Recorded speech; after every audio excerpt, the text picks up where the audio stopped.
So JAK inhibitors obviously have changed the field dramatically. We can treat symptoms and improve spleen sizes and even extend survival. But the key factor is when you look at any of those survival curves for any JAK inhibitor, at some point those curves do head towards zero. And on average, patients will be on these JAK inhibitors for a year to 2, maybe 3 years, depending on what JAK inhibitor and what situation you're looking at. So at some point, the JAK inhibitor won't be hitting the goals that we want it to. Again, improving symptoms, shrinking spleens, and maybe some additional benefits. So there'll be a time where we need to attack different pathways outside of JAK-STAT.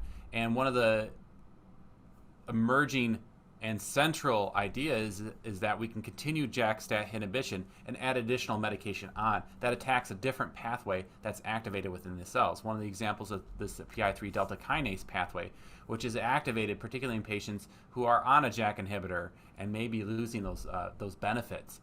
And by adding a PI3 delta kinase inhibitor on top of the ruxolitinib, we may be able to regain responses and extend the period of time where a patient may derive benefit from a JAK inhibitor.